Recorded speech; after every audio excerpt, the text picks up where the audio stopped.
Hi, I'm Ben. I'm an alcoholic. I got sober in 1984 in Texas. Right now it's 2022. I'm sitting on my couch in Pennsylvania and I'm still sober. I've been sober for 38 years and a month and a few days. And I'll try to tell you briefly what it was like, what happened, and what it's like now. And what it was like was I was a young guy, 27 years old, and I had had a lot of chances and I had screwed them all up. And I was pitifully and incomprehensibly demoralized. And as it says in the second page of chapter 11 in the big book, I knew loneliness such as few do. I was at the jumping off place. I wished for the end. And I knew that I had to stop drinking. And I knew that I could never stop drinking. I also knew that if I could stop drinking, which again I knew that I couldn't, if I possibly could, I knew that a life that didn't include alcohol couldn't possibly be worth living. So when you get to that place, or when I was at that place, I was in a bind and didn't know what to do. And a well-meaning, really excellent therapist, counselor, drove me to an AA meeting. I had tried AA briefly a year before in '83. It didn't work. I mean, I just wasn't ready. That's why it didn't work. I hadn't quite had enough in '83.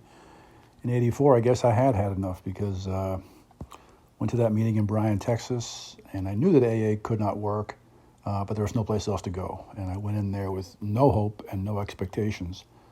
And I was warmly welcomed, and the people of AA took me in, and they let me know that they had been where I was, and that if I wanted what they had, they would do just about anything to help. They also let me know that if I wanted to keep on drinking, that was my business, and that was okay too. And I did want what they had, and I was attracted to the people in AA from the beginning. I got a sponsor early on, and he made me work the 12 steps of AA, which I would never have done on my own. I didn't see the sense of that, but that was the key. And so I worked those 12 steps, and I had a spiritual awakening, and it changed me profoundly.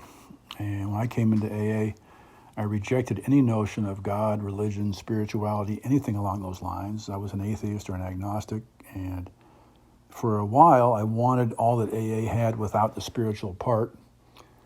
Then decided after a short time that I was willing to give it a try. And the most important sentence in the big book for me, probably, is in chapter 1 when Evie says to Bill, "Why don't you choose your own conception of God?" That really changed everything for me. I didn't know you could do that. I thought that God was something that you tried to shove down my throat. That apparently it's not. Definitely it's not. And I've been able to develop a spirituality that works for me. And it began for me with asking my higher power to keep me sober in the morning and thanking him at night.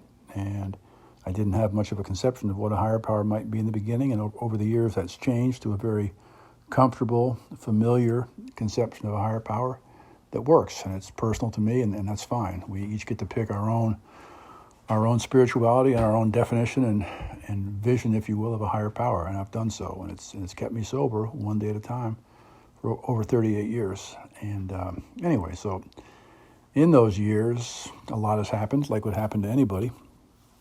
I got married, I got divorced, I had different jobs, both my parents died, I had girlfriends, and all kinds of things happened to me, good, bad, and indifferent, and it's been a tremendous ride. I don't think that I would change a single second of the last 38 plus years, and I'm very, very fortunate, and I'm so much a better person than I was when I got here. I still have plenty of character defects, and I can be very, very self-centered, but AA has taught me so much. And I do actually care about other people from time to time, and I'm not as self-consumed and self-absorbed as I was. So many changes for me over the years. I think every last one of them positive, and all because of AA and a spiritual way of life that I've tried to embrace and adopt. So, what else can I say? AA has worked for me. I've never stopped going to meetings in those 38 years.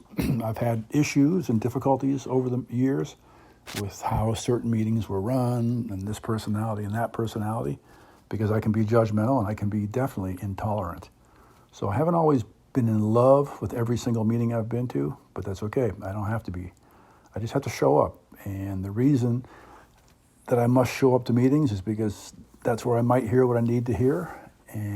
But more importantly than that, maybe I can be there to be of service, to be of help to the new man when he walks in, like they were there for me when I walked in. So AA meetings aren't there for my approval or my enjoyment, but I must go. I've never stopped going. And we don't stay sober on AA meetings. At least I don't stay sober on AA meetings, yet I must go. It's critical that I keep going, whether I happen to feel like it or not. So I've learned so much in AA over the years, and I hope I'm appropriately grateful for all that I've gotten.